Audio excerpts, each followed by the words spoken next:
Assalamualaikum warahmatullahi wabarakatuh, sahabatku, saudaraku semua. Semoga selalu dalam kasih sayang Allah, sehat lahir batin ya, dompet juga sehat, amin ya Allah. Pokoknya sehat-sehat semualah. Jadi sedikit kita berbagi lagi nih. Kita bagi-bagi cerita ya, ngobrol-ngobrol lah. Mudah-mudahan ada manfaat yang bisa dipetik, ada manfaat yang bisa diambil. Kalau cocok ambil, kalau gak cocok ya abaikan saja ya. Pokoknya butuh kejernihan hati, butuh kebersihan hati agar kita bisa menerima hikmah. Jadi saya banyak dapat pertanyaan dari sahabat-sahabat kita setelah mengamalkan zikir nafas. Mereka itu sering terpancing emosi, sering amarahnya meledak-meledak ya. Sering mereka ibaratnya kesabarannya diuji Allah dalam kehidupan. Jadi jika kita mengenal diri di dalam spiritual itu dengan metode zikir nafas, itu kan kita mengenali diri yang sebenar diri. Lantas bagaimana agar kita bisa mengenali diri kita yang lain, bagian daripada diri, seperti ego, nafsu, bisikan-bisikan hati, ya itu kan bagian diri juga ya. Itu kita bisa mengenalnya di dalam kehidupan. Makanya dalam kehidupan itu harus kita jeli, harus kita peka, harus kita baca. Jangan hanya kita hebat berspiritual, kita berdn bisa ke sini bisa ke sana, kita berdn nampak ini nampak itu, terus kita merasa bangga. Nggak ada apa-apanya kalau dalam kehidupan nggak diterapkan. Itu namanya nggak sempurna, nggak terinstal. Tapi apabila kita bisa mengaplikasikan dalam kehidupan, maka semua apa yang kita zikirkan itu berarti duduk dia, terinstal. Sebenarnya teori-teori kehidupan itu sudah ada di dalam berzikir nafas. Ketika teman-teman duduk timpu dalam berzikir nafas, mungkin ada sebagian orang yang nyaman, mampu dia 30 menit, 1 jam, bahkan bisa 2 jam lebih. Mampu dia duduk berlama-lamaan. Tapi ada juga yang baru 15 menit itu rasanya kayak udah bosan, rasanya kayak udah lama. Akhirnya dia menyudahi zikirnya, padahal baru 15 menit, belum apa-apa, tapi kayak kesannya sudah malas dia melanjutkan lagi. Atau ada juga orang yang lagi berzikir nafas tuh dapat daya, dapat ketenangan, dapat kekusukan, dapat tersambungnya kesadaran, dapat daya lah istilahnya. Tapi terganggu oleh hal-hal kecil. Seperti apa? Ya mungkin kaki kita sakit. Akhirnya jadi terpecah kesadaran kita, pikiran kita terganggu ya. Atau apalagi kita diperlihatkan bayangan-bayangan kehidupan, masalah ini masalah itu, muncul pula tuh masalah-masalah kehidupan, muncul pula dalam zikir kita. Akhirnya apa? Pikiran kita liar ya kan. Kok saya nggak bisa konsentrasi bang, saya nggak bisa kusuk bang, saya berdn kok pikiran ini kemana-mana bang, banyak kan begitu. Apalagi terganggu oleh hal-hal kecil. Lagi asik-asik berdn, mungkin anak kita, istri kita nonton TV, mereka ngobrol suaranya berisik sampai ke kamar. Mereka nonton TV, suaranya mengganggu zikir kita jadi terganggu ya kan. Itu juga contoh.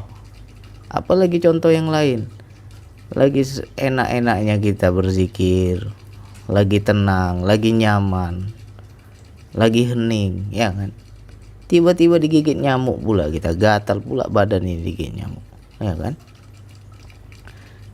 Di situ risih juga, terganggu juga. Nah, itu sebenarnya teori. Itu kan gemblengan namanya, ya. Penggemblengan kesabaran agar kita mengenal segala bisikan. Kita berzikir nih dalam hati, menyebut hu Allah, napas masuk hu, napas keluar Allah. Nggak usah lah nyamuk itu gigit, baru dia lewat di sekitar telinga kita nguing nguing nguing nguing, wah udah terganggu kita, pecah kesadaran kita, pikiran kita kemana-mana, terganggu, terusik. Kaki lagi rasa sakit, ya kan, baru duduk sebentar kaki sudah pegal, terganggu. Ini mana mau berzikir kepada Allah, ini malah kaki pula sakit. Apa enggak terpecah-pecah itu semua. Nah di situ sebenarnya kita belajar mengenal. Jadi yang dibilang mengenali diri itu di gemblengan zikir nafas itulah harus kita terapkan dalam kehidupan kita. Kita berzikir hu Allah nih. Kaki kita sakit, pasti ada bisikan. Ya. Sudahi saja zikirmu, kakimu sudah sakit. Pasti ada dorongan. Ya, pasti ada perintah. Gak usah kau lanjutkan lagi, kau udah gak mampu, stop aja dulu. Nah kita yang gak bisa mendengar bisikan itu, akhirnya kita menyudahi zikir kita. Ah iya betul juga nih, gak kuat lagi aku, ya kan? Akhirnya ya kita stop. Atau yang gatal digigit nyamuk tadi, tepuk nyamuknya. Enak aja tuh, ganggu aja dia, tepuk nyamuknya. Ada perintah seperti itu, ada bisikan seperti itu. Cuman kita terkadang gak bisa paham bahwa itu bisikan. Jadi selama ada kesadaran pasti ada bisikan. Ya, kapan gak ada bisikan? Tunggu kita tidur, hilang kesadaran. Orang tidur mana ada bisikan. Ya. Nah, tapi bisa juga bisikan lewat alam bawah sadar, lewat mimpi. Ketika kita sadar, bisikan itu selalu ada. Jadi gak bisa dihilangkan. Nah bagaimana bang dalam kehidupan dunia nyata? Sebenarnya ya pernah dulu saya tulis, ya mungkin di buku saya ada itu. Apa yang dipandang mata, hatimu berbicara. Ini pelajaran yang sangat dalam, kita harus jeli. Apa yang dipandang mata, hatimu berbicara. Tapi bisa gak kita dengar hati kita berbicara? Ya, contoh saja kita melihat sebuah warna lewat di depan kita, sebuah mobil misalkan. Kita lagi duduk-duduk santai di teras rumah kita, lewat mobil. Mobil itu berwarna putih. Mata melihat, tapi hati bicara. Apa kata hati? Mobilnya warna putih. Cuman kan kita nggak pernah kita sampai ke situ, kita mengkajinya nggak sampai ke situ. Apalagi lewat cewek seksi, ya bahenola seksi pokoknya. Hati kita pasti bicara, ya karena mata ini pintu hati. Apa yang dipandang mata, hatimu berbicara. Nah tergantung apa yang dilihat oleh mata itu bagus atau enggak. Disitulah bisikan banyak masuk. Ya, tergantung mata, tergantung pendengaran. Pendengaran juga pintu. Kita bertengkar dengan istri, kita marahi istri, istri makin melengking lagi, istri makin menjawab lagi lebih keras. Kita suara nada kita makin tinggi, istri lebih tinggi lagi. Kuping ini dengar, hati ngomong. Masa kau digituin oleh istrimu? Kasih pelajaran lah, tempeleng tuh. Hati kita bicara itu. Nah yang bicara itu siapa? Kalau kita bisa mengenal, itulah yang dibilang nafsu. Yang selalu mendorong kepada keburukan, itulah nafsu. Nah bisa gak kita kenal ke situ? Jadi kita jangan hanya sekedar teori. Kenal diri, kenal Allah, kenal jiwa, kenal nafs, ya, kenal batin, apalagi nafsu nggak kenal. Ya gimana? Belum sempurna kenal diri itu. Masa nafsu kita nggak kenal? Nah dalam kehidupan itulah Allah ajarkan. Ya, diajarkan oleh Allah di dalam kehidupan kita. Apa yang akan terjadi? Banyak terpancing emosi kita. Ya, makanya saya bilang jangan pandang makhluk. Ketika teman-teman baru mulai berzikir nafas, bawaannya bertengkar saja. Sama teman gak cocok, sama rekan kerja selisih paham, sama istri bertengkar. Kok aku hari ini kok dibuat marah terus ya bang, dipancing terus emosiku bang. Banyak yang ngadu gitu kan. Bahkan ada yang sahabat kita yang bercerita gara-gara makanan saja bertengkar dia sama kakaknya. Itu simpan tuh makanan, jangan dikasih habis, aku belum makan itu. Gara-gara makanan sepele jadi bertengkar. Itu semua bisikan sebenarnya. Ya. Hal yang kita bilang gimana ya? Kita bilang halnya sepele, tapi bertengkarnya luar biasa. Marah-marahannya luar biasa. Nah, itu sejatinya kalau kita bilang ya peran setan ya juga. Tetapi di situ cara Allah mendidik kita. Ya. Kalau kita melihat segi hakikat ya kita enggak usah selain setan lah. Diri kita juga kadang jadi setan, ya kan? Setan itu ada yang gaib, ada yang zahir. Ya. Setan itu ada dua, dari golongan jin dan dari golongan manusia. Kita pun masih sering jadi setan. Siapa yang jadi setan? Orang yang mengikuti nafsunya. Nah, itu yang harus kita kenali. Di situ Allah uji. Allah pancing amarah kita. Bahkan yang lebih dahsyatnya itu kemana mata kita memandang, bisikan itu selalu muncul. Ya, cobalah bagi teman-teman yang paham tentang bisikan ini, pasti jadi gak nyaman. Gak nyaman lagi aku ke mall bang, kenapa? Banyak kali kuliahnya seksi-seksi, di hatiku ngomong terus, bicara terus. Bising kali di diriku ini bang, gak sanggup aku dengar suaranya, gak sanggup aku dengar ajakannya. Nah, akhirnya apa? Gak nyaman lagi dia ke mall, gak nyaman lagi dia tempat-tempat ramai, ya kan? Karena saya sudah mengalami hal itu. Makanya saya kaji, kenapa nih hari ini kok bertengkar terus, kok dipancing terus amarah saya. Kenapa hari ini kok bising terus di dalam diri ini? Ya, ngelihat ini ngomong dia, ngelihat itu ngomong dia. Jadi kadang kita jadi, kalau kita bilang aduh, kok dulu aku melihat tuh enak ya, nggak ada masalah. Kalau sekarang nih di hati nih berantem, ya. Di situ kita kadang jadi konslet juga. Konsletnya dalam arti kata gimana? Banyak diam kita. Ya. Sama istri ngomong nggak nyambung, ya. Sama istri banyak bengong. Istri ajak ngomong kita tak kemana-mana.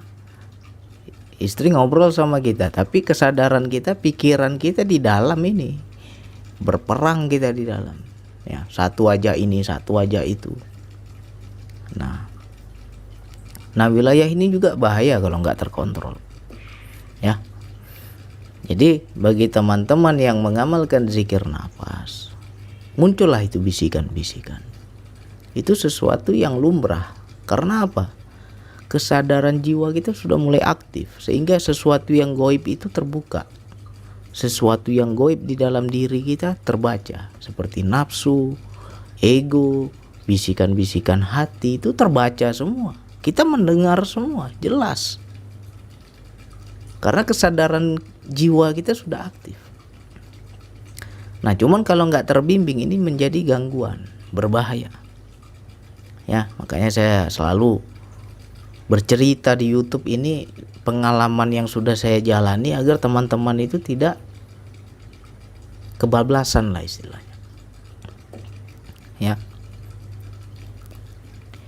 Di situ kita belajar mengenal apa yang dipandang mata, hati bicara. Apa yang didengar telinga, hati bicara. Ya. Coba tutup telinga, tutup mata, nggak ada tuh bisikan. Tapi kalau mata terbuka memandang, telinga mendengar, oh macam-macam bisikan. Ya. Untuk awal-awal itu makin jelas. Dan kita risih, kita terganggu, kita nggak konsen, kita nggak fokus, kita sering ngeblank. Itu sesuatu yang pasti akan dialami. Ya. Jadi kalau ada gejala-gejala ini pada diri teman-teman, itu maknanya kesadaran jiwa kita sudah mulai aktif. Sehingga kita bisa mendengar yang gaib. Tapi kita jangan hanya sekedar dengar, jangan hanya sekedar melihat bisikan itu, menyaksikan bisikan itu, tapi kita nggak tahu kemana arahnya. Harus dikenali. Nafsu yang mana, ego yang mana, bisikan setan yang mana, bisikan nurani yang mana. Ya, harus kita. Ilham yang mana, kata Allah dalam bentuk ilham yang seperti apa, itu harus kita kenali semua. Harus kita bisa bedakan satu persatu. Nah, ini juga butuh pembuktian biar kita bisa memilah. Oh, ini kata si fulan, oh ini kata ini, oh ini kata ini. Kita bisa memisah-misah. Harus benar-benar kenal. Ya. Untuk yang awal, bagi kita yang baru, istilahnya ya baru mulai belajar zikir nafas, itu bisikannya selalu yang jelek-jelek itu. Ketika kita diajak tentang keburukan, kita mendengar tuh, dan kita lama-lama hafal, wah setan ini, wah ini nafsu ini, wah ini ego ini. Ya. Tapi semakin nanti tebal keimanan kita, semakin kenal kita membedakan bisikan-bisikan ini, nanti makin halus bisikan. Makin halus dalam arti kata dia membisiki bukan sesuatu yang buruk lagi, tapi yang baik-baik, tapi dibungkus itu sebenarnya. Hakikatnya buruk tapi dibungkus dengan kebaikan. Nah, di sini juga kita harus bisa memahami. Ya. Nah, jadi kita belajar dalam kehidupan, kenali bisikan-bisikan itu. Cobalah mulai kita keluar rumah pagi kan, kita punya aktivitas, kita keluar rumah, kita memandang, coba bisa nggak teman-teman mendengar bisikan? Apa yang dipandang mata, hati berbicara. Kita melihat di jalan raya, apa hati itu ngomong? Kita memandang mobil, memandang motor, memandang orang lalu lalang, melihat orang jualan di pinggir jalan, segala macamnya. Itu ngomong semua itu, bising itu. Ya. Yang nggak kuat ini bisa error juga kita lama-lama. Makanya harus diarahkan. Ya, jangan sampai kita sibuk di bisikan-bisikan itu. Kita harus kenal, udah paham ya sudah, abaikan, jangan diikuti. Ya. Jadi wajar. Bang, saya dulu nggak ada musuh bang, giliran baru mengamalkan zikir nafas kok berat kali ujiannya bang, banyak kali saya dimusuhin orang. Nah, itu juga pengenalan diri. Jadi jangan bilang asal kenal aja, ada proses lah, namanya pengenalan. Allah sedang mengenalkan. Nafsumu yang mana? Kau sakit hati nggak? Kau dendam nggak? Kau marah nggak? Nah ini yang kita harus belajar. Awal-awal itu pasti marah, pasti kita nggak terima, ya kan? Tapi semakin sering, kok aneh nih. Di sana emosi aku, di sini emosi, di sana lagi emosi lagi aku dibuatnya. Kok aneh kali hari ini? Nah itu kadang ada satu momen kita itu bingung. Kok sama orang saya ini salah terus ya? Hal sepele kok saya dimarahi luar biasa ya? Padahal salah kita nggak seberapa, tapi orang marah sama kita luar biasa. Nah di situ kita tanda tanya. Nah itu Allah sedang memperkenalkan diri kita. Kita yang di tengah-tengah, yang menyaksikan, yang mendengar. yang memisah. Ya, nanti terpisah-pisah itu. Satu nggak ngomong ini, satu lagi ngomong itu, satu aja ini, satu lagi aja itu. Yang mana nih? Banyak kali bisikan. Nah, kalau kita betul kenal, di situ nanti kita jadi paham. Ya. Terkadang kita mau marah nih. Udah terpancing emosi kita, mau marah. Hajar, lawan, jangan kau diam aja. Kau bantah. Macam-macam dia bisikan. Mau keluar ini, mau kita ikuti dorongan itu. Tiba-tiba kita langsung sadar itu. Bodoh kali aku mau dibisikin nafsu. Itu kan nafsu yang ngajak. Akhirnya nggak jadi. Ya kan? Di hati udah niat ini mau keluar, tapi nggak jadi, di lisan itu nggak jadi keluar. Ya. Beruntung kita kalau bisa seperti itu. Berarti kenal. Makanya orang yang mengenal diri itu gampang kita melihatnya. Jarang marah, itu aja. Jangan kita bilang ngaji makrifat, kenal diri, kenal Allah, tapi orangnya pemarah. Kalau pemarah belum kenal lah dia, nafsu dia aja nggak kenal. Jadi orang yang mengenal diri itu jarang marah. Kalau marah sakit dia dibuat Allah. Nah, itulah pantangannya itu. Marah sedikit di hatinya, sakit dia dibuat Allah. Akhirnya apa? Kapok dia mau marah. Gak berani lagi dia marah-marah. Ya. Nah, jadi sekarang kita membacalah. Kita mengaji makrifat itu. Kenal diri, kenal Allah. Nah, itu bisikan-bisikan itu harus hafal, harus kenal.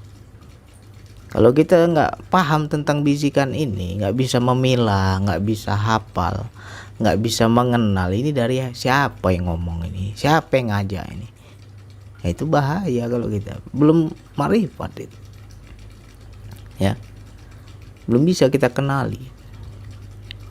Nah, jadi sama-sama kita belajar terus. Bagi teman-teman kalau diuji Allah dengan masalah kehidupan, ya, pasrah saja. Memang berat. Ini tegas-tegas saja saya ngomong. Bagi teman-teman yang mengamalkan zikir nafas harus kuat-kuat mental. Ya, macam-macam kita diuji Allah. Kalau memang kita mental tempe, nggak usah amalkan. Ya, nggak kuat kalian nanti. Kalau betul mengamalkan sungguh-sungguh, ya itu ujiannya memang dalam kehidupan nyata. Ada-ada saja masalah, ada-ada saja ujian. Di situ kadang kita sakit kepala. Dulu aman-aman aja bang, sekarang macam-macam nih, bertubi-tubi datang bang. Ya di situ Allah mendidik. Di situ namanya proses pengenalan. Ya, jadi mudah-mudahan bisa dipahami. Makanya kita belajar zikir nafas itu sama juga halnya belajar membaca bisikan hati. Ya. Duduk kita berzikir nafas 30 menit. Nah, dalam hati itu kan ngomong itu. Teruskan saja, lanjut saja, atau hentikan saja. Itu kan ada bisikan-bisikan begitu. Gak usah kok lanjut lagi, kok kakimu udah sakit. Udah stop aja. Itu kan harus kita kenali itu. Jangan kita hanya cari daya. DN cari daya tapi nggak paham ini bisikan. Sama aja bohong. Ya, harus kita paham ini bisikan ini. Duduk kita 30 menit hening. Nah, apa yang ngomong? Apa yang bicara? Kenali. Ini yang ngomong siapa nih? Disuruh nih kemana nih arahnya? Nah, kenali semua itu. Nanti kita akan hafal. Ya. Nah, di situ kalau kita sudah semakin hafal bisikan-bisikan tadi, baru nanti kita akan paham yang namanya ilham. Ya. Itu kan baru bisikan atau kata-kata di dalam diri. Bagaimana kalau Allah yang ngomong? Allah memberikan ilham. Seperti apa tuh Allah ngomong? Nah, itu nanti akan paham. Jadi kita kenali diri dulu. Kenali dulu nafsu yang mana, ego yang mana, ya. Jadi mudah-mudahan ini bisa menambah semangat teman-teman, biar teman-teman tuh paham. Jangan asal mengamalkan DN hanya cari tenang, hanya cari daya, tapi nggak kenal-kenal, sama aja bohong. Ya, kenali semua. Dalam kehidupan itu nyata, itu didikan Allah, pelajaran Allah, gemblengan Allah tuh nyata. Tinggal kita bisa membaca atau enggak. Ya, mudah-mudahan ini manfaat, nanti diulang-ulang lagi nih. Pahami dalam kehidupan kita. Hanya itu yang bisa saya sampaikan. Wassalamualaikum warahmatullahi wabarakatuh.